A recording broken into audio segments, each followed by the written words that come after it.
to OPM, our online prayer meeting. Right here at Jesus Cavite page. God is good all the time. God is good all the time. God is good all the time. God is good all the time. God is good all the time, all the time. God is good! Isang pinagpalang gabi po sa ating lahat mga kapatid. Welcome po sa ating OPM online prayer meeting. Live po tayo ngayon dito sa ating Facebook page, Jesus Cavite Church, every Monday to Friday, 7 p.m. to 8 p.m. lang po tayo mga kapatid. At ako nga po pala, ang inyong lingkod this Wednesday night, Sister Novi Montoya, ay inyong makakasama ngayong gabi. Thank you, Lord. And I'm so glad mga kapatid that you are here tonight. Thank you, Lord po no, sa mga kapatid natin na lagi nating kasama sa ating OPM. And ready na po ba kayo tumanggap ng salita at mensahe ng ating Panginoon ngayong gabi? Amen! Thank you, Lord, mga kapatid, for joining us tonight. At syempre, sa ating first time, don't forget to type new blessing sa ating comments po para ma-welcome po namin kayo, mga kapatid. Praise the Lord po sa buhay nyo. At sa ating digital evangelism, mga kapatid, sabay-sabay po natin no, i-share ang ating live video ngayon. No? Let's keep inviting and mentioning and tagging our friends and loved ones para marami pa ang maabot na mensahe ng ating Panginoon ngayong gabi. Thank you, Lord, sa mga masisipag nating mga kapatid na mag-tag at mag-share gabi-gabi. May your faithfulness be rewarded, mga kapatid. At syempre sa ating naman mga early birds tonight, no? Binabati natin no, na isang pinagpalang gabi mga kapatid natin na lagi natin kasama sa ating OPM na wala talagang absent. Hello kay Sis Rhea Quaresma, nasa China ngayon, at kay Sis Celine Ruvelius din no, nasa Egypt naman ngayon, at syempre kay Sis Jenny de la Cruz, dating nasa Brunei, ngayon kasama na natin nagpupuri sa ating Panginoon, and kay Sis Princess Gonaka. Praise the Lord sa buhay niyo mga kapatid. At hello po kay Mami Ading na masipag din mag-tag no, at syempre sa aking Mami Beng na napakasipag din mag-mention. Praise the Lord. And of course sa Montoya family, binabati ko ang lahat na nakaantabay no, sa ating OPM. Praise the Lord sa buhay niyo mga kapatid. And of course binabati din natin ang isang pinagpalang gabi no, ang ating mga students from Las Piñas National High School. Thank you, Lord, no, sa buhay ng ating mga students na kasama natin ngayon sa ating OPM. Sa aking mga students naman dyan, hello sa inyo. At syempre, bago po magtapos itong buwan ng October, no, we'd like to appreciate and thank the lives of our amazing pastors, no, sa Jesus Cavite Church. Talaga naman na nagpapasalamat tayo sa buhay ng ating mga pastor na regalo sa atin na ating Panginoon sa ating simbahan. Hello, Pastor John Bartolome, Happy Pastor's Day po. Kay Bishop Ricky, Happy Pastor's Day po. Ganun din po kay Reverend Joe. Kay Pastor Bong, happy birthday po and happy Pastor's Day din po. And kay Pastora Josephine Ilagan. And of course, happy Pastor's Day po kay Pastor Arnold and kay Pastora Vanji. And of course, makakalimutan ba nating batiin ang ating anointed din na pastor? Talaga namang regalo sa atin ng ating Panginoon sa ating simbahan, Pastor Ruban Rusi. Thank you, Lord, Pastor Ruban, sa buhay mo. Happy Pastor's Day po everyday. We appreciate you, hindi lang po no, every month of October. Thank you, Lord, for your life and for answering God's call. And of course, pinabati din po natin no, ang kanyang butihin at supportive na may bahay na si Sister Isabel Rusit at sa Rusit Brothers. Praise the Lord sa buhay ng Rusit family. Amen! Praise the Lord! At kapatid, ini-invite po namin kayo at ang inyong buong sambahayan sa ating Sunday service, 11:30 a.m. Located po tayo na sa Gig Mall, Pulang Lupa, Las Piñas City. Kung naghahanap ka kapatid ng church family, or if you've been praying for a fresh encounter with Jesus, this is your confirmation, kapatid. And yes, welcome po kayo no, sa Jesus Cavite Church. And of course, we save you a seat. Kaya ngayong Sunday mga kapatid, no, kita-kits tayo, no, sabay-sabay tayong magpuri sa presensya ng ating Panginoon. Praise the Lord. Hallelujah. Bago pa tayo magtuloy-tuloy sa ating gawain, ay hingiin muna natin ang gabay at presensya ng ating buhay na Diyos sa ating kalagitnaan ngayong gabi. Amen. Praise the Lord. Hallelujah. Yes, Lord Jesus, our Heavenly Father, who created heaven and earth, we bless your name. We glorify your name, Lord Jesus. We thank you, Lord Jesus, again for this wonderful opportunity, Panginoon, that we gather in your presence. Lord, we are praying for the victorious OPM tonight, Panginoon. At salamat, Panginoon, Lord, sa pagkakataon na makapagbahagi muli, Lord, ng iyong mensahe. Lord, salamat sa mga anak mo, sa mga kapatid ko, Lord, na inuuna ka sa kanilang buhay, Panginoon. Naglalaan ng oras para sa iyo, Panginoon, upang makarinig muli, Lord Jesus, ng iyong salita at mensahe. Kaya, Lord, anoint mo, Lord Jesus, ang lahat na sasabihin ko na ito'y nagmumula sa banal na Espiritu, Panginoon. Puspusin mo kami, Lord, ng karunungan, pangunawa, Panginoon, Lord, sa iyong mensahe, na ito ay maitanim sa bawat puso, Panginoon. Hindi lang, Lord Jesus, na basta mapakinggan, Panginoon, kundi, Lord, ito ay maisabuhay. Makakitaan, Lord Jesus, ng pagbabago at maraming bunga. Lord, pinapanalangin ko rin ang mga kapatid namin, Lord, na wala pa rito, Lord, di na nanunood ng OPM. Dalangin ko, Lord, na ilagay mo, Lord, ang apoy muli sa kanilang puso. Balikin mo, Panginoon, Lord Jesus, sa kanilang unang pag-ibig. Ilagay ang desire, Panginoon, sa kanilang puso upang ikaw ay laging hanapin, Panginoon. Magutom, Panginoon. Uhawin mo sila, Panginoon, Lord Jesus, na yung salita ng iyong presensya, Panginoon, at ang iyong pag-ibig. At ganun din, Panginoon, pinapanalangin ko ang mga anak mo, Lord Jesus, na hindi namin kasama, nasa trabaho, at mga kapatid namin, maging nasa ibang bansa, Panginoon, na ikaw patuloy na mag-ingat sa kanila, Panginoon, protection sa kanila, Lord. Salamat sa grasya mo na napagtatagumpayan ang bawat araw na ikaw ang kasama nila. Maging sa mga pamilyang nandito, Panginoon, ikaw patuloy na mag-ingat. At Lord, ngayong gabi, Panginoon, buksan mo ang bawat tenga, Panginoon. Malinaw na marinig, Lord Jesus, ang iyong mensahe. At Lord, binabasag mo lahat ng matitigas sa aming buhay. Maging puso namin, Panginoon. Pasagin mo, Lord, ng iyong banal na Espiritu. Tupukin mo ng iyong apoy, Panginoon. Lahat, Lord, ng mga distractions, pinapalayas mo na, Panginoon, sa pangalan ni Jesus. Tanging mensahe mo lang, Panginoon, ang maririnig, Panginoon, ngayong gabi. Kaya Lord, buksan mo, Lord Jesus, ang bawat tenga, ang bawat mata, Panginoon, at ipaunawa mo sa kanilang mensahe. Maraming salamat, Panginoon, sa katagumpayan, Lord, naming gawain ngayon, Lord Jesus. Salamat sa mga pagpapala, Panginoon, sa mga kagalingan, Panginoon, ng mga sakit, sa mga provision, Panginoon, Lord Jesus, sa restoration, Panginoon, sa pag-iingat mo, Lord, sa mga anak mo. Kaya muli, Panginoon, tinataas ko, Lord, ang gawain ito, Panginoon, na katagumpayan sa iyong banal at makapangyarihang pangalan ni Jesus. Amen. Amen, amen, amen. Amen. Praise the Lord, mga kapatid. Katatapos lang po natin manalangin. At sa mga kapapasok pa lang, welcome po sa ating online prayer meeting. Live po tayo dito, mga kapatid, sa ating Facebook page, Jesus Comfy Church. At tuloy-tuloy po tayo na from every Monday to Friday, 7 p.m. to 8 p.m. lang po tayo, mga kapatid. And for our Sunday service replay, meron po tayong Monday and Tuesday naman sa ating Word. Thank you, Lord, no? Makakasama naman natin ating buting pastor, no? Napakaganda sa bawat sermon, mensahe na binigay ng ating Panginoon. Kaya lagi po kayo invited, mga kapatid, no, sa ating mga gawain at kailangan nating lumago sa ating pananampalataya. Amen! Praise the Lord! At ngayon naman, mga kapatid, no, it's time to worship the Lord. Aawitan natin, no, ang ating buhay na Diyos. At isa po ito sa original composition ng ating simbahan, ang Lumaban Ka. Praise the Lord!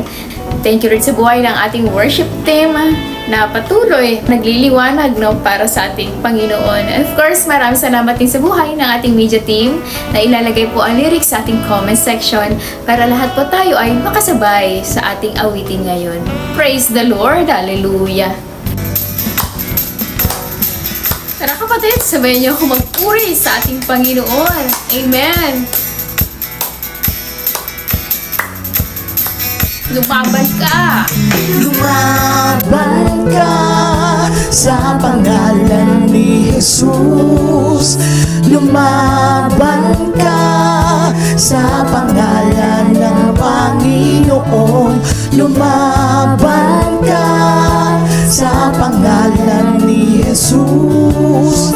Lumaban ka sa pangalan ng Panginoon.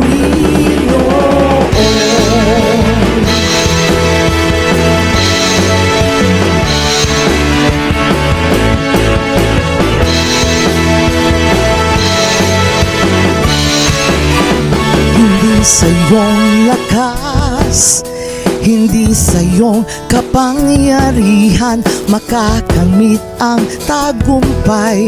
Sa tulong ng Diyos, ihanda mo na ang puso mo, humarap sa bawat laban mo. Ang Diyos ay nasa panig mo, sinong lalaban sa iyo? Manalig ka, manalig ka.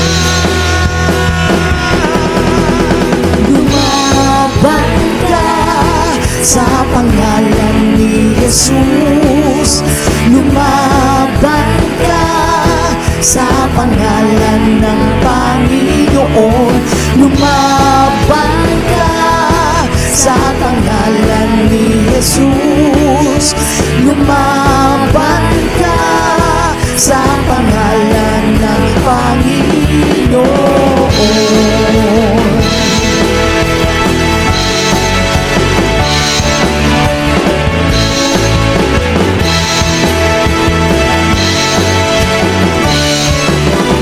Hindi sa iyong lakas, hindi sa iyong kapangyarihan makakamit ang tagumpay. Sa tulong ng Diyos, ihanda mo na ang puso mo, humarap sa bawat laban mo. Ang Diyos ay nasa panig mo, sinong lalaban sa iyo? Manalig ka, manalig ka, manalig ka, manalig ka.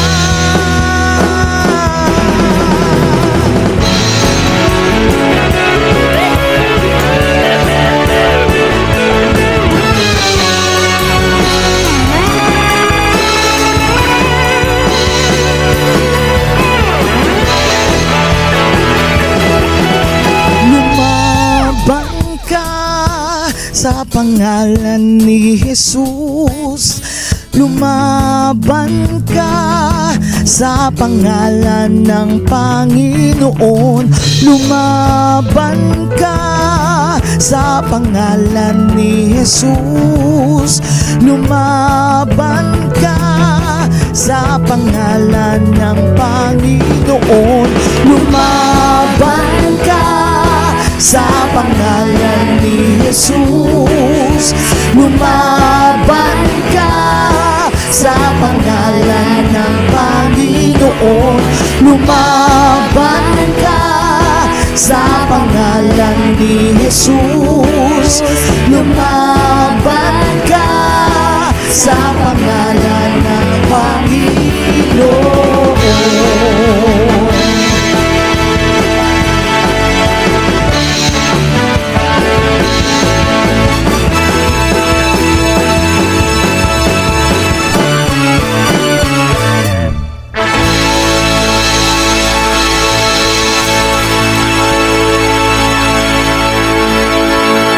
Grabe, lumaban ka sa pangalan ni Jesus. Amen!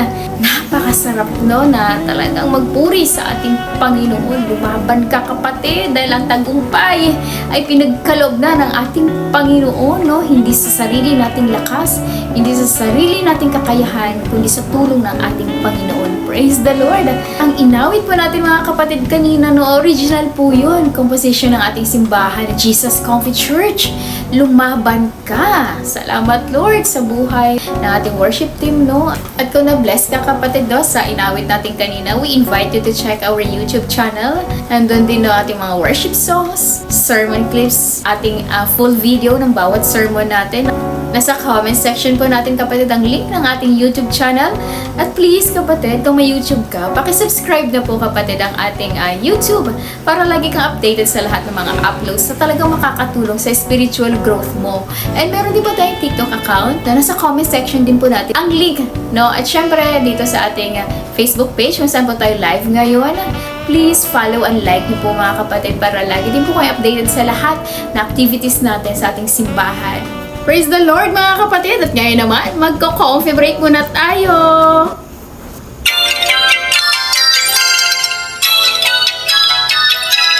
Dagdag kalaman, matutuklasan dito sa Coffee Break. That's a good idea! Presented by OPM Online Prayer Meeting.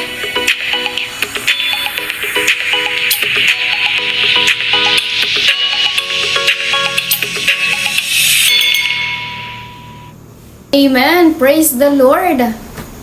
Ang ating J Coffee Break po ngayong gabi mga kapatid ay mababasa natin sa Psalm chapter 1 verse 3.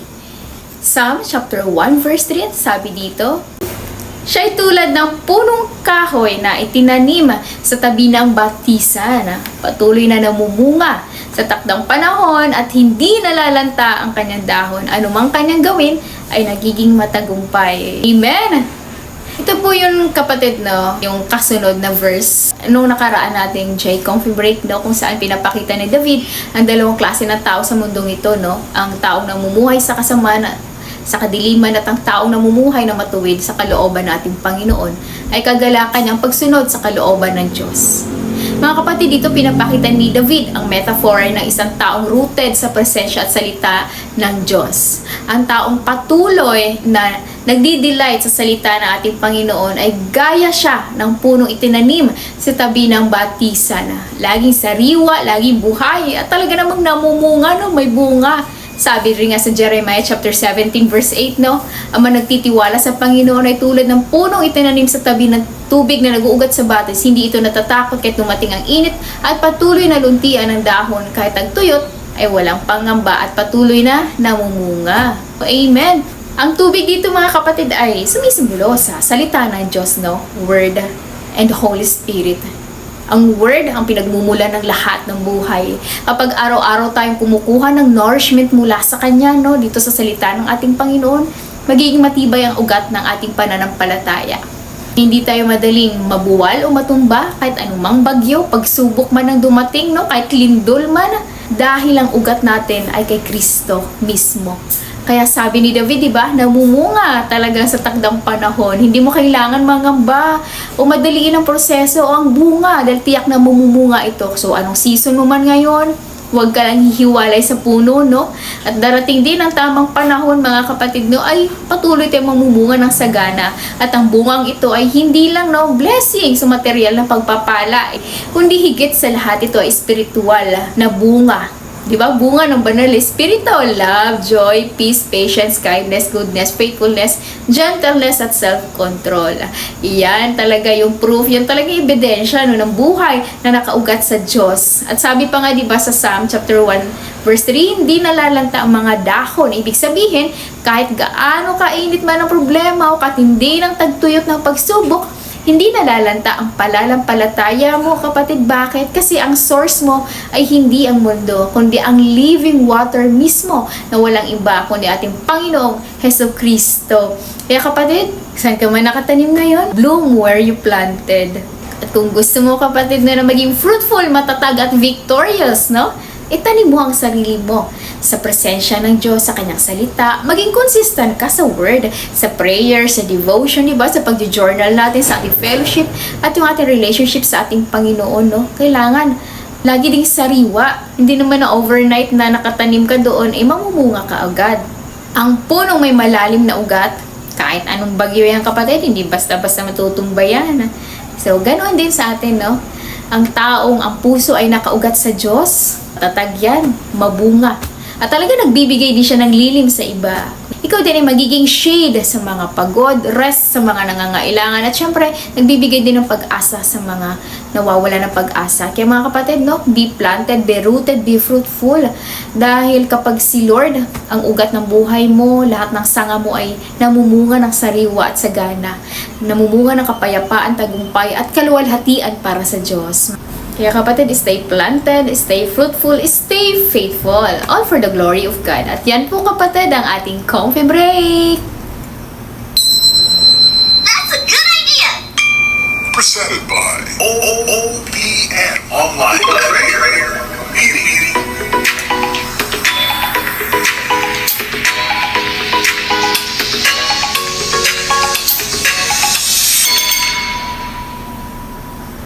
Praise the Lord mga kapatid sa ating J Coffee Break. Patuloy lang po tayo magbasa, no, mga kapatid, ng salita ng ating Panginoon araw-araw. Huwag lang po natin na bastang iwan yung mga Bible natin. Kailangan din natin itong buksan. Huwag lang natin gawing display ito mga kapatid para lumago tayo, no, sa ating pananampalataya at magkaroon tayo ng tunay na pagbabago sa ating puso, isipan at pamumuhay. Dahil ang salita ng Diyos ay buhay, makapangyarihan at may kakayahang magbago mula sa loob hanggang sa labas. Praise the Lord! Kaya thank you Lord sa mga kapatid natin na patuloy no nagbabasa ng Biblia. Praise the Lord. Papunta na po tayo sa Word of God.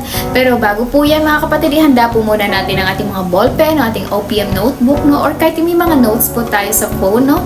At syempre, ihanda na rin po natin ang ating puso sa pagbabasa ng mensahe at salita ng ating Panginoon ngayong gabi. Ayun mga kapatid, kuha na po tayo ng Bible at sabay-sabayin po natin buksan at basahin sa 1 Samuel chapter 30 verse 1 to 6. 1 Samuel chapter 30 verse 1 to 6. Sa Old Testament po natin ito mahahanap mga kapatid, ano. At habang binubuksan po natin mga kapatid ang ating mga Biblia, tuloy-tuloy po tayo mga kapatid sa pag-share. Isang click na lang po, no. Don't stop sharing Jesus online mga kapatid. Hindi pwede na tayo lang nakakarinig ng mensahe ng ating Panginoon, no. Kundi syempre pagdating ng araw, gusto rin natin makasama ang ating mga mahal sa buhay sa langit. Ayan, praise the Lord. Kaya i-click nyo na po yung mga kapatid at i-share nyo na sa inyong mga friends and loved ones. And mamaya kapatid, ini-invite po pala namin kayo, no, sa ating Bible study.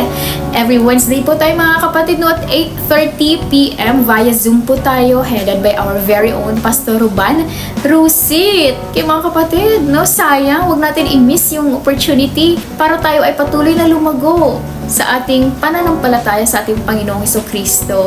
Malapit na rin tayo matapos sa doctrine, life of Christ. Alam niyo mga kapatid, talaga nakaka-bless itong bawat nating pag-aaral every Wednesday. Kaya talagang dito, talaga sobra natin nakikilala kung sino nga ba ating Panginoong Hesukristo, no? Kasi katulad mo, katulad ko, naging bata rin siya at malalaman natin ang kanyang pinagdaanan.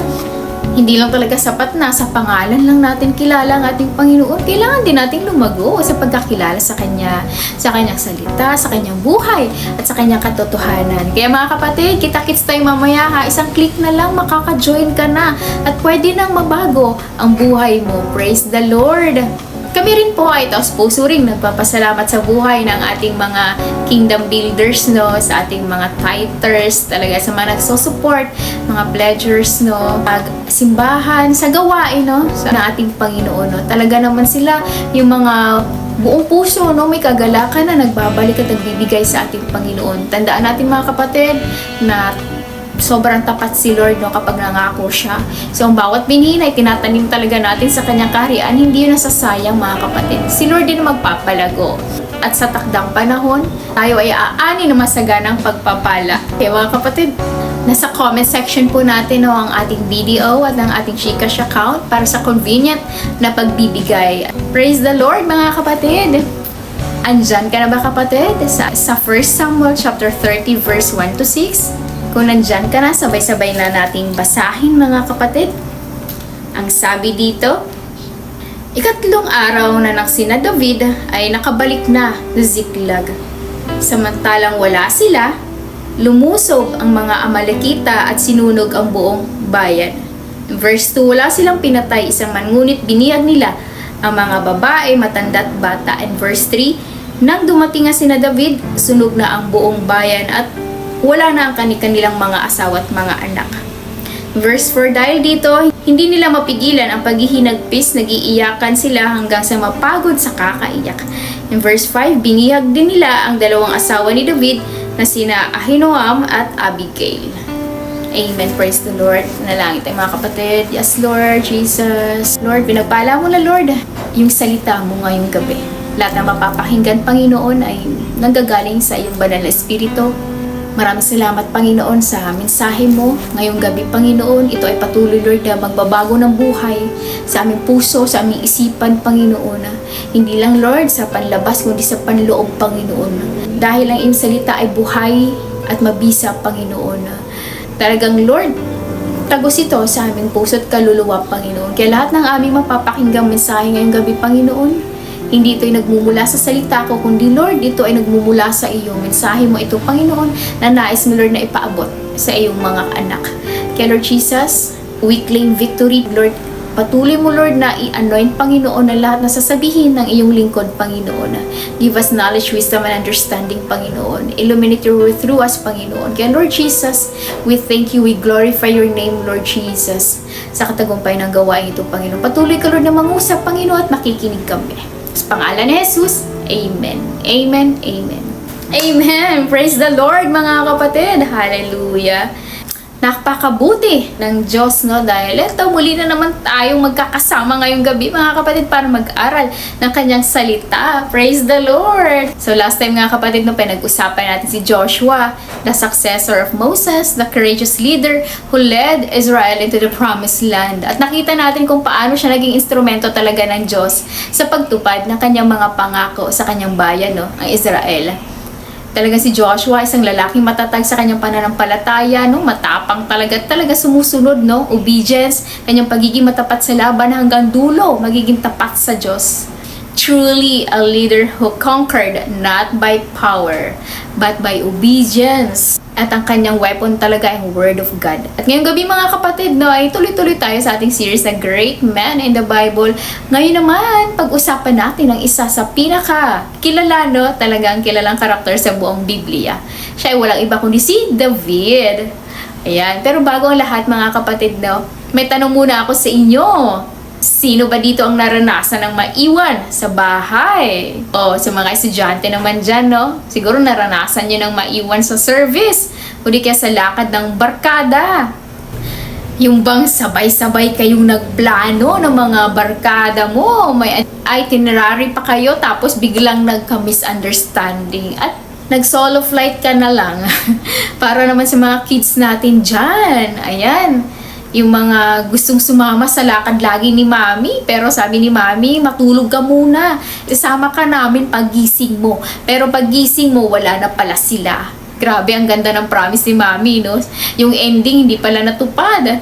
At nasaktan ka lang. O, diba? So, sa mga ganong mga pangyayari, mga kapatid, i-comment nyo nga, kapatid, kung paano ba kayo nag-react. Siguro yung iba sa inyo nagtampo, nagalit, o nakapagsalita ng masama, no?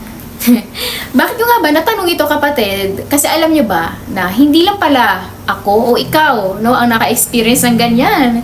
Kasi alam nyo, kahit si David, ganyan din ang kanyang naranasan. Nasaktan din siya at pinagkaisahan nung, di ba sa binasa natin kanina, nung umuwi sila galing Ziklag, no, galing sa labanan, sunog lahat nung pagbalik nila sa Ziklag. Wala na mga bahay, ari-arian, pati mga asawa at anak din ni David, no, pati ng mga tauhan niya, kinuha ng mga Amalekites. At yung mga tauhan ni David sa sobrang lungkot at galit, no, na halos gusto siyang batuhin. Kasi para bang si David yung may kasalanan, no, sinisisi nila si David. Nakakalungkot man, no, pero totoo, no, hindi talaga natin control ang ibang tao, kung ano yung mararamdaman nila at kung ano yung iisipin nila. Pero rewind muna tayo, mga kapatid, no, kay David, no. Sino nga ba si David? Para sa mga kids natin, siguro kilala siya bilang giant slayer, no, yung tumalo kay Goliath gamit ang tirador, no, ang bato at ang kanyang faith sa Diyos na buhay. Pero bago siya maging hari, itong si David, no, nagsimula mula siya bilang shepherd boy. Pero dito sa 1 Samuel chapter 30, mga kapatid, hindi pa po siya hari dito, no? At si David po ay bunso, no, sa 8 magkakapatid na si Jesse, simula sa Bethlehem, sa tribo ni Judah. At apo rin po siya ni Boaz at ni Ruth, kung naalala niyo po nung nakaraan. So nasa lahi mismo siya ng ating Messiah, ang ating Panginoon sa Kristo na tagapagligtas. So base po sa mga Bible scholars, si David ay tinatayang nasa 15 hanggang 17 years old, no, nung humarap siya kay Goliath. Talagang wala sa laki, no, wala talaga sa edad, kung talagang gagamitin ka ng ating Panginoon. Praise the Lord. So habang ang mga kuya naman ni David ay nasa battlefield, nako, siya naman ay nasa pastulan, no, kasi nga siya ay shepherd. Sabi sa 1 Samuel chapter 16, ito na, di ba? Nung inutusan ng Diyos si Prophet Samuel na pahiran si David ng oil bilang susunod na hari. So, kapalit ni Saul, dahil si Saul ay sumuway sa Diyos. Pero kahit inanoint na si David, no, hindi agad siya naupo sa trono. Talagang may waiting season pa siya, no, bago ang winning season. So, pagkatapos ng anointing, talagang napakaraming hinarapan ni David ng mga laban dito, no? Hindi lang physical, spiritual, mental. Talagang si David, napakarami din pinagdaanan. Isa na nga rito, no, yung tinalo niya si Goliath, at sa tulong ng Diyos nagtagumpay si David. Pero alam niyo ba mga kapatid na imbes na maparangalan si David, naku, pinag-initan pa siya ni Saul, no, at hinabol-habol para patayin. Naging fugitive tuloy si David, no, palipat-lipat siya, walang permanenteng tirahan, talaga hanggang sa mapadpad siya sa teritoryo ng mga Philistines, no, kung saan binigyan siya ni King Achish ng lungsod na tinatawag na Ziklag. So ito na yung Ziklag. Ito na nga yung mga kapatid, no. Minsan talaga akala natin, no, na nasa season tayo ng pahinga, pero alam niyo, biglang may mga nangyayari, no, talagang nayayanig yung faith natin. Pero kahit anong mangyari, mga kapatid, God is still good all the time. Kasi ang Ziklag ni David, mga kapatid, doon niya naranasan na kahit na wala ang lahat, may Diyos pa rin na matibay na sandigan. At minsan inaalis din ni Lord, no, kung saan tayo komportable para matuto tayong dumepende sa Kanya sa labas ng ating comfort zone. Kaya ngayong gabi, mga kapatid, no, meron akong ibabahagi sa inyo na 2 W points para mas madali nating matandaan ang mensahe ng Diyos ngayong gabi. Praise the Lord! And for our first point for tonight, mga kapatid, worshiper of God. Worshiper of God. Type in the comments nga, mga kapatid, Lord, make me a true worshiper. Amen! Pero, paano nga ba natin masasabing worshiper talaga tayo ni Lord? Aminin man natin, mga kapatid, di ba madali magtaas ng kamay kapag okay ang lahat, wala kang problema. Madaling sumigaw ng hallelujah kapag may promotion, may pagpapala, kapag may mga answered prayers si Lord, wala kang sakit, may mga blessing ka. Pero di ba, paano pag walang pagpapala? Paano kung ang sagot ni Lord ay not yet or no? Doon nasusukat kung sino nga ba ang tunay na worshiper at kung sino nga ba ang worship mood lang. Kasi ang totoo, mga kapatid, ang worship ay hindi lang nakikita sa pagtaas ng kamay. Hindi ito patungkol sa panlabas, no, or tradition mo, kundi sa attitude ng puso mo, kapatid. Kasi hindi performance yung nahanap ni Lord, kundi yung posture ng puso mo. Yung bang kahit wala kang hawak na mic, yung bang kahit na wala kang music, hindi nasusukat sa ganun yung pagiging worship. Pero kung ang puso mo talaga ay nakafocus talaga, no, talaga nandun ka sa presence of the Lord, that's worship in spirit and truth. Kaya nga, di ba sabi ni Jesus sa John chapter 4 verse 23 to 24, true worshipers will worship the Father in spirit and in truth, for the Father seeks such to worship Him. Amen, mga kapatid. To worship in spirit means wala siyempre sa pinakaloob ng pagkatao mo, yung honest, yung raw, walang pretension. At ito yung worship in truth means genuine, tapat, rooted, at kung sino talagang ating Diyos. Hindi lang dahil sa nararamdaman mo, hindi naman kailangan ni Lord na magaling ang kang kumanta, maganda ang boses mo para i-worship siya. Oo, kailangan natin yun, pero God is looking for honest hearts. Kasi kahit wala namang BGM, no, pero yung puso mo talaga ay nakasuko sa presensya ni Lord, no, na talagang nagpupuri ka. Alam ni Lord yun yung laman ng puso natin, mga kapatid. Kung kapag nasa church pa tayo, nagpupuri ba talaga tayo sa Kanya o hindi? Dahil hindi naman yun sa tunog ng kanta, sa mga music, nasusukat ang pagsamba, kundi sa puso na marunong sumamba kahit na magulo ang lahat, mga pagsubok. Sabi nga sa 1 Samuel chapter 30 verse 3 to 5, pagbalik ni David, ayun, binasa natin kanina, no? Sunog na ang Ziklag at nawala na ang kanilang mga pamilya, kasama ang kanyang mga asawa na si Ahinoam at si Abigail. Grabe, so nag-iyakan sila dito, no? At ang kanyang mga tauhan sa sobrang lungkot. At sabi nga sa verse 6, Lubhang nabalisa si David sapagkat pinag-uusapan ng kanyang mga tauhan na siya ay pagtulungang batuhin. Diba? Dahil nga sa sama ng loob sa pagkawala ng kanilang mga anak. Grabe! Si David, a man after God's own heart. Pero dito, nalagay siya sa isang magulong sitwasyon at natakot talaga si David. Tao lang din siya, nakaramdam din ng pagod, ng sakit, ng gutom, ng pagkauwa, pagkabalisa, at hindi mo ma-imagine siguro yung sitwasyon niya. Akala niya kakampi niya yung mga kasama niya, pero nung nagka-crisis na, bigla siyang sinisi na halos gusto pa siyang patayin. Ikaw kapatid, naranasan mo na ba yun? Yung bang halos lahat ng tao sa paligid mo, tila ba galit sa'yo at ayaw sa'yo. Hindi mo naman ginusto ang nangyari, no? Pero parang kasalanan mo lahat, ikaw ang sinisisi. Sumusunod ka man sa kalooban ng Diyos, pero parang pag nakita silang butas, grabe na yung pangbabato sa'yo na kung ano-ano. Ang masakit pa, no? Sila pa yung mga taong pinagkatiwalaan mo, mga taong kasama mo, at inakala mong kakampi mo. Pero nung dumating yung krisis, no? Iniwan ka sa ere, o mas masakit, talagang bumaliktad pa ng dating loyal noon, naging unfaithful na, at parang hindi ka kilala. Sabi nga nila, di ba, makikilala mo ang tunay na kaibigan sa oras ng kagipitan. At dito makikita natin mga kapatid kung paano nag-respond si David sa ganoong sitwasyon. Na kahit nasaktan siya, hindi gumanti si David mga kapatid o dinempensahan ang kanyang sarili. Hindi siya nagalit, hindi siya nagtanim ng sama ng loob. Nakita natin dito mga kapatid ang emotional maturity ni David under pressure. Bilang isang leader ang likod ng ating Panginoong Jesucristo na dapat din nating tularan. Ang self-control. Naalala ko nga mga kapatid, ito rin yung lesson namin sa SVEC, yung about sa anger or self-control. Meron kami tinatawag na stop method, no? Para hindi mauwi sa kasalanan ang galit. Meron tayong stop method, yun yung letter S. Yung search your heart, no? Dapat sinesearch natin yung root ng anger natin. Ano ba yung dahilan kung bakit nagagalit? And letter T natin, no? Think before you react, no? Bago kang mag-react, talagang kakaisipin mo muna. Baka naman kasi hindi sinasadya, nagre-react ka agad, di ba? Isipin mo muna. At yung naman letter O natin, overcoming anger by forgiving others, no? Ma-overcome natin yung anger pag nagpatawad tayo. At letter P naman natin, no? Praise.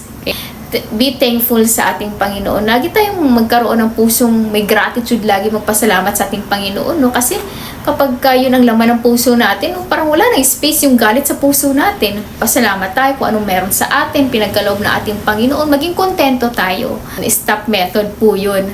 At tayo rin mga kapatid, no, bilang mananampalataya nating Panginoong Jesucristo ay tinuturo din sa atin kung paano maging mapagpasensya at magkaroon ng self-control. Sabi nga sa James chapter 1 verse 19, everyone should be quick to listen, slow to speak, and slow to become angry. No? Huwag agad mag-react mga kapatid. Humingi tayo ng tulong sa Diyos para ipa-examine yung motibo ng puso natin, no? At alam niyo ba mga kapatid, ito ay isang tanda ng pagiging mature na Christian. Kasi tandaan natin mga kapatid, kapag nagpadala ka sa galit, sa huli, pagsisisihan mo rin ang mga salitang binitawan mo sa kapwa mo. At ang masakit pa rito, nagkasala ka na, hindi mo pa mababawi ang mga nasabi mo. At dito na nakita ko mga kapatid yung posture ni David. Kung nakikita natin, binihag din naman yung mga anak ni David, di ba? Kahit siya din naman nawalan Kinuha din yung asawa niya. Pero kahit ganun, hindi pa rin gumanti si David. Kahit plano na siyang pagbabatuhin ng mga tauhan niya. Kaya ikaw kapatid, kapag binabato ka ng kaaway, anong gagawin mo? Paano ka magre-respond? Kapag binabato ka ng kasinungalingan, na nakaraan, mga kahihiyan mo, or ng mali mo dati, di ba, binabato ka ng chismis, paano ka ba magre-respond or magre-react? Kapag may binubulong sa iyong kaaway, tingnan mo nga, hate ka na ng lahat, palpak ka naman, hindi ka naman mahal ng Diyos. Anong sabi sa James chapter 4 verse 7? Submit yourselves then to God, resist the devil, and he will flee from you. Simple lang mga kapatid, do not entertain the lies of the enemies. Kasi kapag binubulungan ka ng kaaway, huwag mo siyang kausapin mga kapatid, no? Resist him and rebuke him because there is power in the name of Jesus. You speak the word of God and the devil will flee. So huwag mong bigyan ng chance para makapasok mga kapatid sa isip mo, sa puso mo. You must guard your heart. Kasi tandaan mo kapatid, si Jesus nga na perpekto ay nakaranas din ng pambubuli at matinding persecution. Nung siya ay hinuli, sinuntok, kinapos, diba? Dinuraan, hinarap sa mga pare. Sabi nga sa Matthew 27, si Jesus ay hindi umimik. Kahit anong pinaratang sa kanya. Alam niya, pinakita ni Jesus ang self-control. Kaya dalangin ko mga kapatid, tularan natin ang ating Panginoong Jesucristo pagdating sa self-control. Ganon din si David mga kapatid, no? Hindi siya nagpakita ng galit, bagkus nagtiwala siya sa Diyos na siya mismo ang kikilos sa tamang panahon. Tandaan mo kapatid, ayawan ka man ng lahat ng tao sa mundo dahil sa pagsunod mo sa kalooban ng Diyos. Sabi sa Hebrews chapter 13 verse 5 to 6, hindi kita iiwan ni pababayaan man, sabi ni Lord, di ba? Si David mga kapatid, hindi humugot ng lakas sa iba o sa ibang tao, humingi ng payo sa iba. Sa Diyos mismo lumapit si David. At dito nga sabi sa 1 Samuel chapter 30 verse 6, dumulog si David kay Yahweh na kanyang Diyos upang palakasin ang kanyang loob. Ang pagdulog ni David mga kapatid ay nagpapakita ng pagpapakumbaba. Every time na lumalapit ka sa presensya ng Diyos, hindi lang napapanumbalik or nare-renew ang lakas mo, kundi binabalik din mismo ni Lord ang tamang direksyon ng puso mo. Sabi sa Isaiah chapter 40 verse 31, ngunit ang mga nagtitiwala sa Panginoon ay muling lalakas. Lilipad silang tulad ng mga agila, tatakbo sila ngunit hindi mapapagod, lalakad sila ngunit hindi manghihina. Amen! Grabe, no? Nakaramdaman tayo ng pagod, pero talaga ating Panginoon patuloy na nagpapalakas sa atin. Kaya si David, he strengthened himself in the Lord.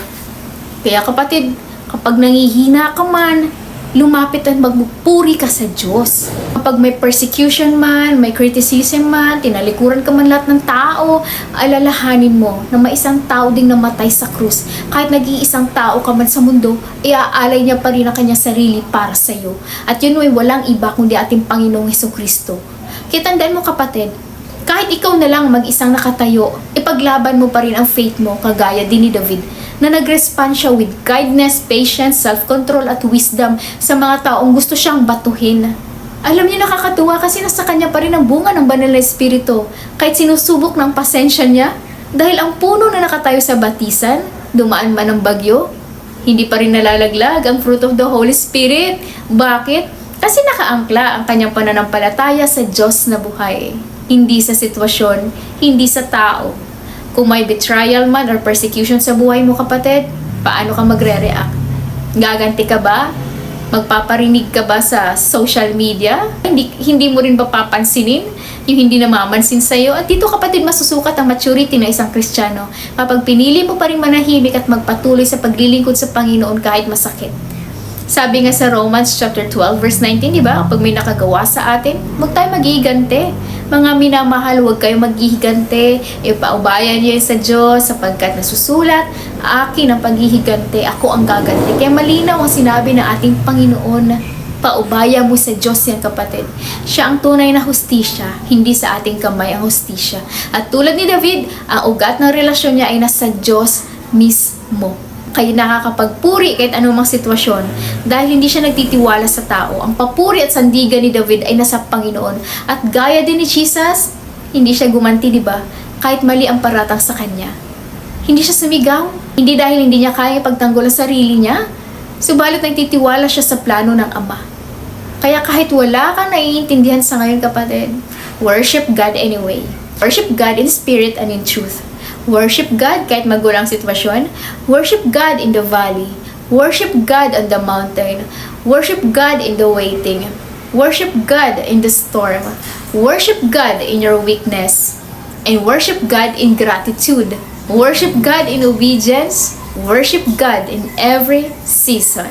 Sabi sa Habakkuk chapter 3 verse 17 to 18, kahit hindi namumunga ang puno ng igos, kahit walang ani sa ubas, kahit walang tupa sa kulungan at baka sa kural, gayon may magagalak ako sa Panginoon, magpupuri ako sa Diyos na aking tagapagligtas. Amen! Grabe yung faith ni Habakkuk dito mga kapatid, no? Walang bunga, walang ani, walang hayop sa kulungan. Ibig sabihin, wala siyang visible reason, di ba? Para magpuri. Pero, ang sabi niya na, yet I will rejoice in the Lord. Yan ang worship na tunay mga kapatid. Yan din ang puso ni David at yan din ang puso ni Jesus. Kaya kapatid, sabihin mo nga ngayon, I will worship not just with my mouth but with my life. I will choose to praise God even in pain. I am a worshiper of God. Amen and amen! Kasi mga kapatid, kung marunong kang lumuhod sa pagpupuri, handa ka na rin lumaban para sa Diyos. Every time you worship God, it's not just touching your heart. He's training your hands for a battle. Kasi ang totoong worshiper ni Lord, hindi lang marunong magtaas ng kamayan, kundi marunong din yan lumaban para sa katotohanan ng Diyos. Amen?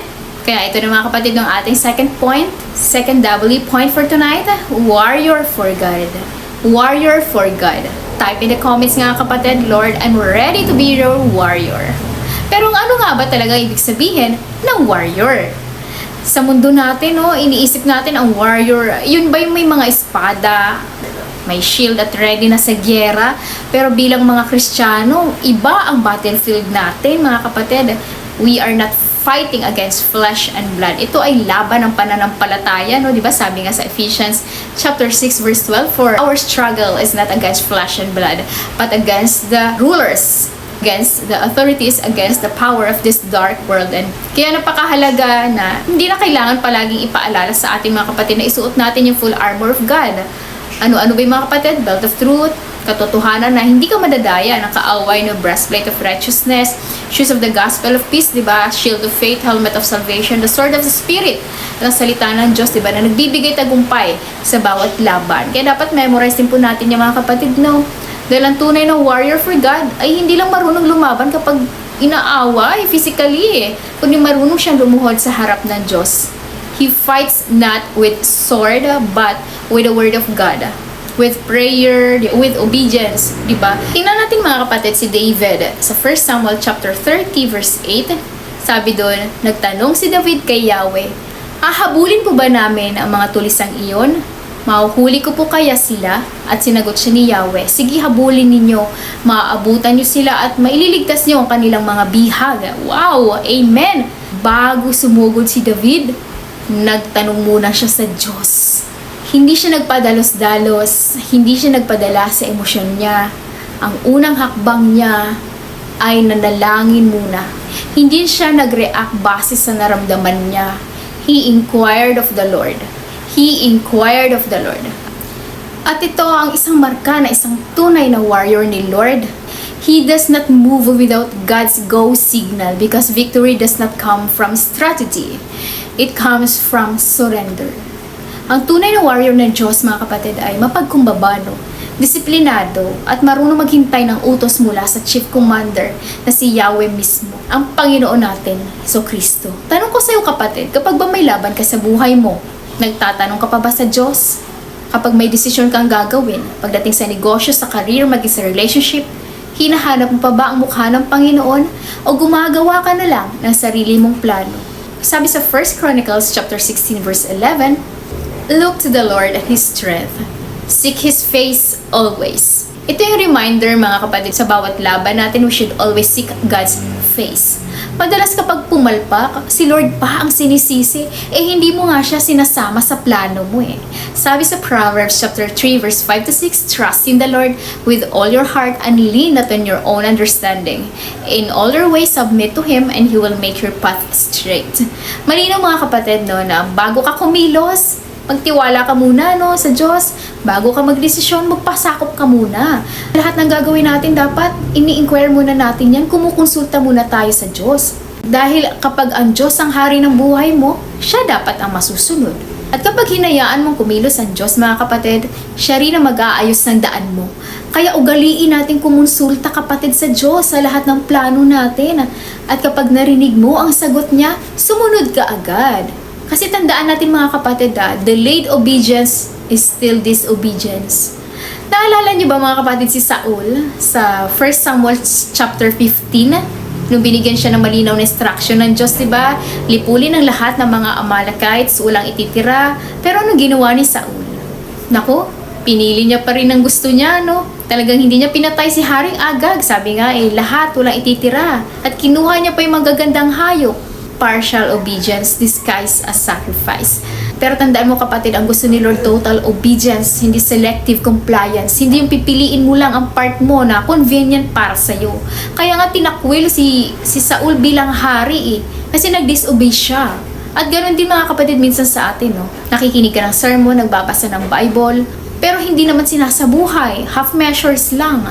Sabi nga sa James chapter 1 verse 22, mamuhay kayo ay sa salita ng Diyos. Kung ito'y pinakikinggan lamang ninyo, ngunit hindi sinasagawa, ay dinadayan nyo lang din no, ang inyong sarili. Kung nagtuturo ka ng forgiveness, pero hindi ka rin naman marunong magpatawad ng kapwa mo, hearer ka lang ng word.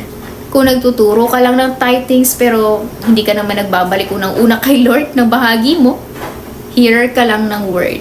Huwag tayong maging tulad ng mga Pharisees, mga kapatid, na maganda lang sa labas pero patay ang panloob. Sabi sa James chapter 1 verse 22, di ba?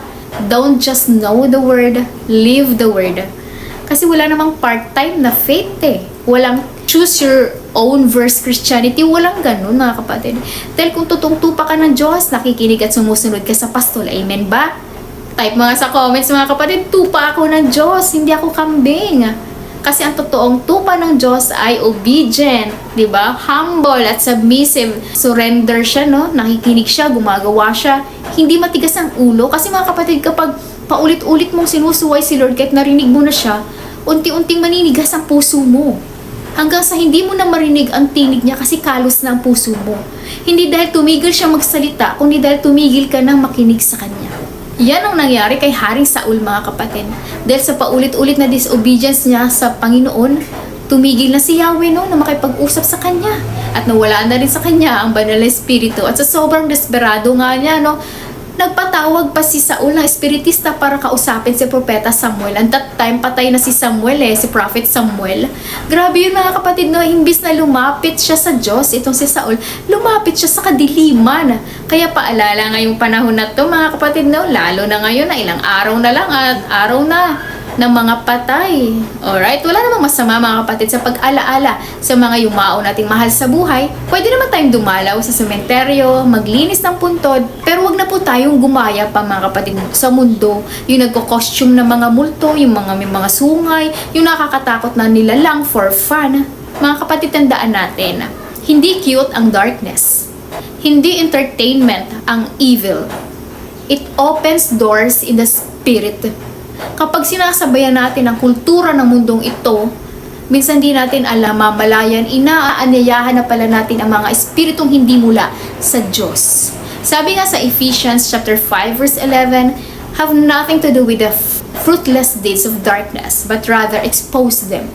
Hindi natin kailangan makisabay, mga kapatid, no, sa mundong ito para lang masabi na cool. Hindi cool yun, mga kapatid, na nagsusuot naman nakakatakot na costume. We are set apart. Kung sila, kapatid, nagdiriwang sa dilim, tayong mga anak ng Lord ay liwanag. At tinawag tayo to be the light of the world. Sabi diba sa 2 Corinthians chapter 6 verse 14, what fellowship can light have with darkness? Kaya mga kapatid, sa panahong ito, huwag ka na makiselebrate sa kadiliman. Celebrate the light. Halloween promotes fear and death, but Christ offers freedom and life. We don't glorify the grave, we glorify the one who conquered death. At yun natin Panginoong Jesucristo. So walang masama sa pag-alala sa mga yumaumal sa buhay, pero wag na natin haluan na kung ano-ano mang spirit games o mga gawain ng kadiliman. Sabi diba sa Deuteronomy chapter 18 verse 10 to 12, huwag kayong manghuhula, huwag gagawin ang ginagawa ng mga mangkukulam, ng mga mananawas at mga sumasangguni sa mga espiritu nang namatay kagaya ng ginawa ni Saul. Sino mang gumawa ng alinman sa mga ito ay kasusuklaman ni Yahweh na inyong Diyos. Kaya mga kapatid, kung meron man dapat tayong lapitan, hindi ang patay, kundi ang Diyos na buhay. Kasi nga patay na nga sila mula sa salita mismong patay, malinaw, paalala, di ba? Patay na sila. Sabi nga sa Hebrews chapter 9 verse 27, it is appointed for man to die once, and after that comes judgment. So ibig sabihin, isang beses lang mamatay ang tao, mga kapatid. Pagkatapos nun, haharap na sila sa Diyos. Yun yung judgment. Walang multo, walang balik, di ba, ng mga kaluluwa, walang roaming spirits na gumagala. Kung bago ka nawala sa mundong ito ay tinanggap mo ating Panginoong Jesucristo, Hindi ka na multo dito sa mundo, mga kapatid. Mga kapatid, sa halip na makisama sa katatakutan ng mundong ito, sa pag-celebrate niya, mamuhay tayo sa liwanag ng katotohanan. Inalis na tayo ng ating Panginoon sa kadiliman, kaya huwag na nating hayaan na ang dilim ng kultura ay lamunin ang liwanag ng pananampalataya natin. Let's celebrate Jesus, not darkness. Let's celebrate life, not death. At kung umimik man yung patay na pinatawag mo at kinausap mo, ay hindi na yan kapamilya mo, kapatid, at hindi na yan galing sa Diyos. Yan ay galing na sa masamang espiritu, no? Yung mga demons.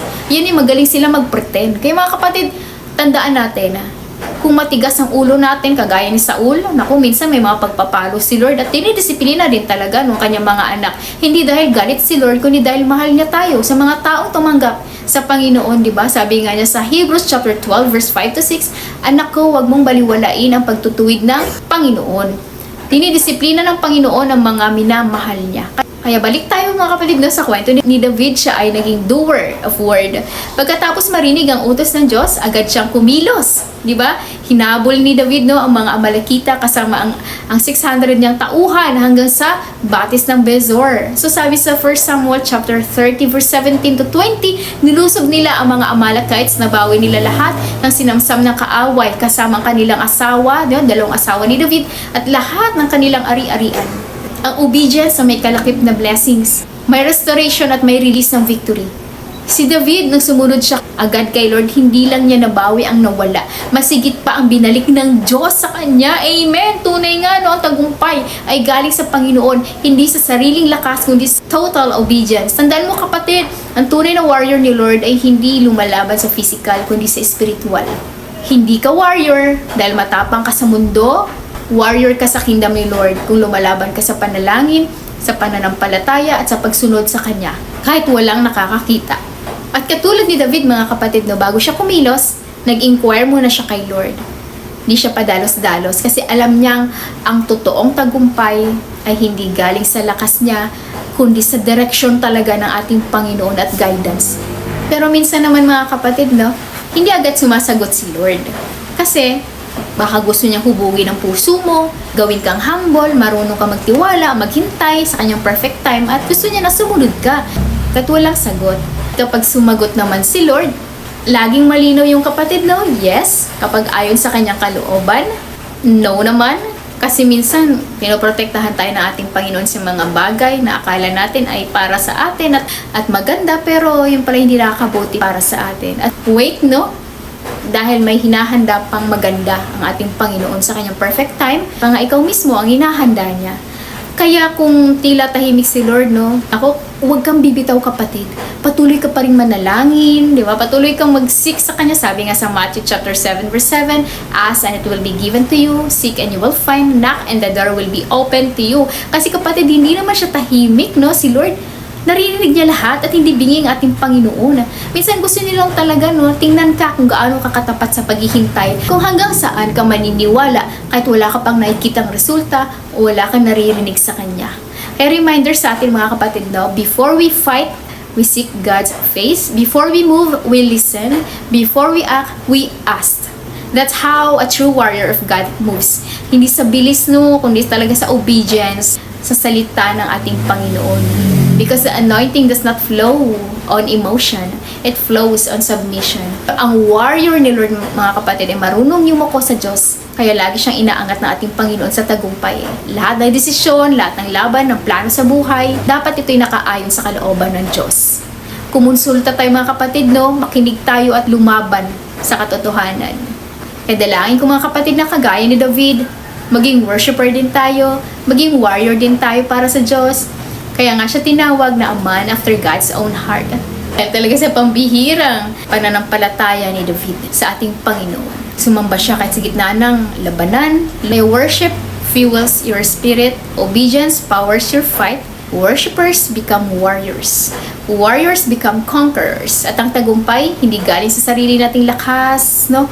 Abilidad, kakayahan, kundi sa Panginoon mismo na nagbibigay ng tagumpay. The time is now, mga kapatid. The moment is here. Hayaan mo mag-alab ang apoy ng Espiritu sa puso mo. Let the Spirit of God move mightily in your life. At tulad ni David, Isang puso na punong-puno ng pagpupuri at panalangin at pananampalataya na kahit sa gitna ng sakit, sa krisis o pagkatalo, patuloy pa rin siyang sumamba at nagtiwala sa ating Panginoon. Iyan talaga ang true worshiper at true warrior for God. Ang kanyang mga awit ay hindi lang tugtugin, no? Talaga nakalikha si David, no? Ng mga awitin. Patunay ito ng kanyang talagang puso ng pagsamba sa ating Panginoon. Ang tunay na pagsamba at pagpupuri sa ating Panginoon ay hindi lang sa kanta, kundi sa pusong tapat, ulang tugtog. Ang tunay na pagsunod ay hindi half-hearted, no? Kundi buong puso kahit mahirap. Ang tunay na tagumpay ay hindi sa talino mo, sa tapang mo, sa connections mo, kundi sa biyaya at kapangyarihan ng Diyos. Kaya ngayon mga kapatid, rise up, you obey, you worship, you conquer in the unstoppable, unshakable, almighty power of the Lord. And let fire burn in your spirit and let your faith ignite. Amen!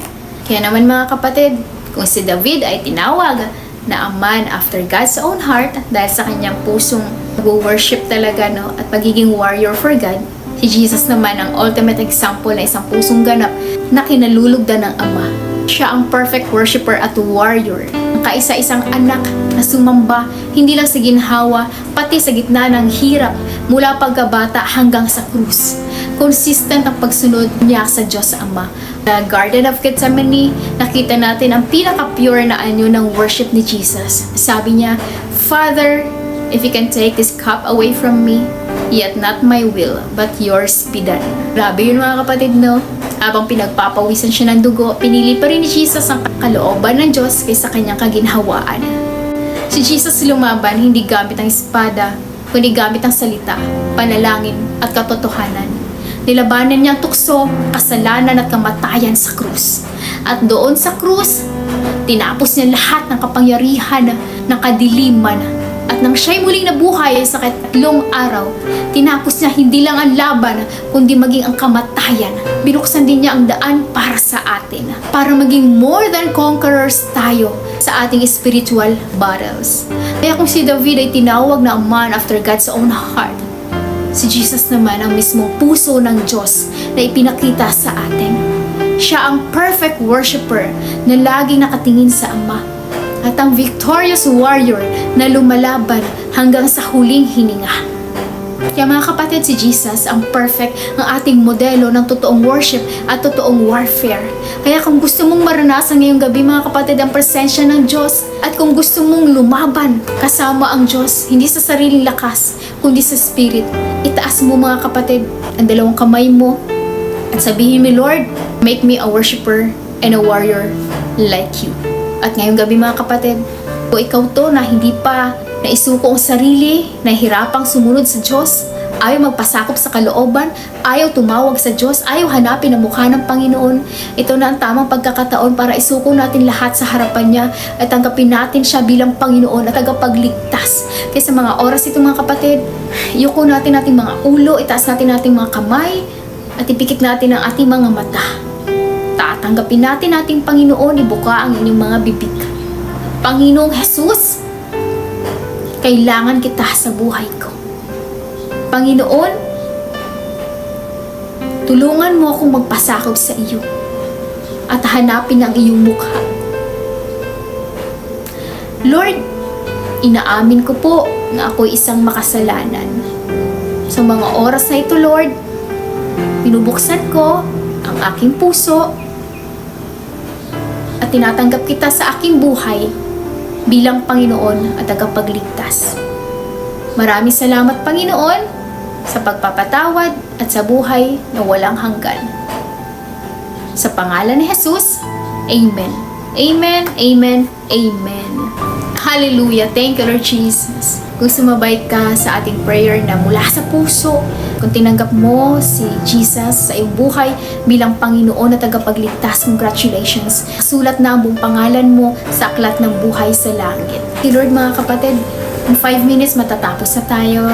Samahan niyo ako, no? You agree with me? At manalangin tayo sa ating Panginoon. Yes, Lord Jesus. Hallelujah. Yes, Lord, our Heavenly Father. Thank you, Lord Jesus.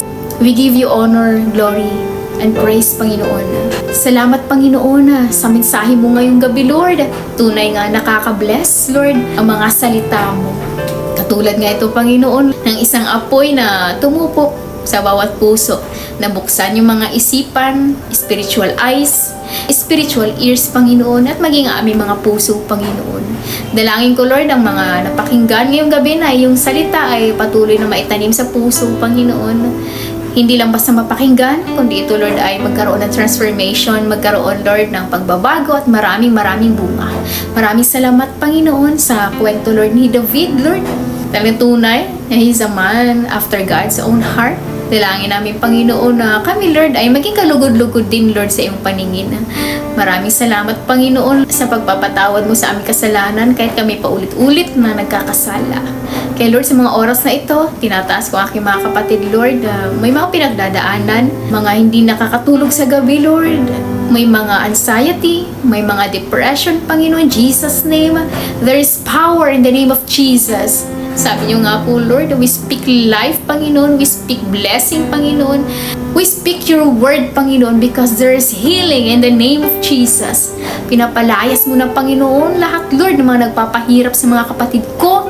May mga sakit sa mga oras na ito, Lord. Nahihirapan huminga, Panginoon. May mga findings ng doktor sa mga baga. Ganon din sa mga pananakit ng ulo, mga trangkaso ngayon, Panginoon, Jesus' name. Pinapagaling mo na ang iyong mga anak, Lord. We speak your promise, Panginoon. In Isaiah chapter 53, Panginoon, by your stripes, we are healed. Pinapagaling mo na, Panginoon. At ikaw din magpo-provide sa mga kapatid ko, Lord, na nag-undergo ng mga dialysis, Panginoon. Lord, you provide their needs, Panginoon, sa mga gamot, Panginoon. Maging, Lord, sa mga araw-araw, Lord, na pangangailangan, mga daily needs namin, Panginoon. Lord, ikaw patuloy na magpupuno, Lord, ng mga laman ng aming lamesa, Panginoon.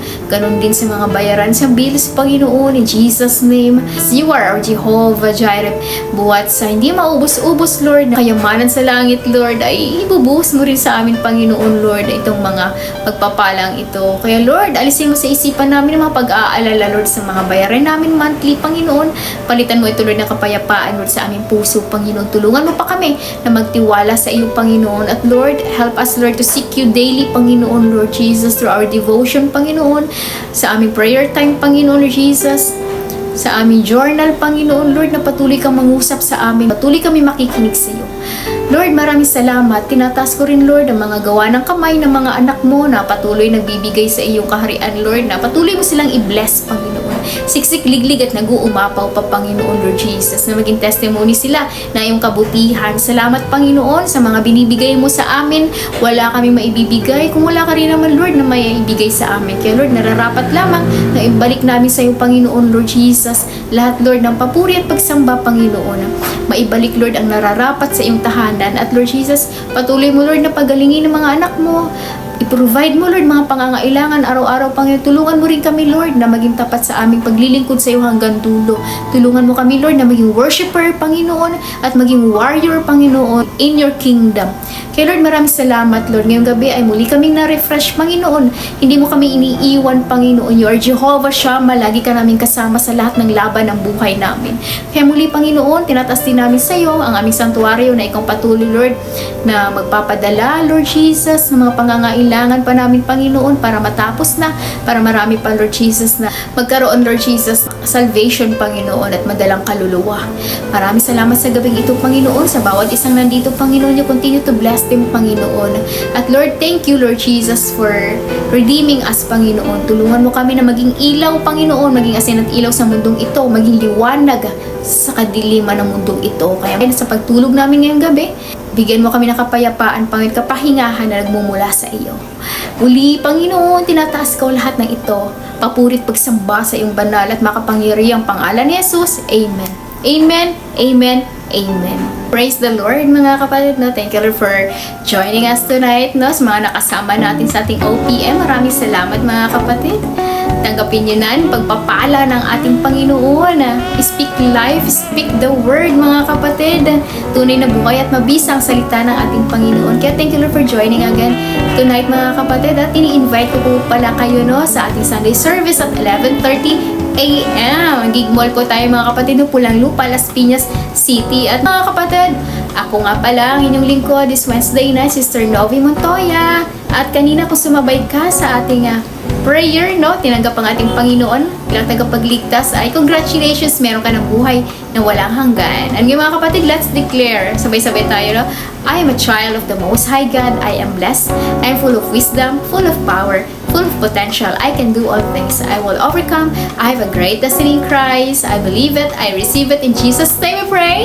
Amen. That's our Lord Jesus Christ, the King of all kings, the Lord of all lords. Again, mga kapatid, keep shining brightly for Jesus. See you again.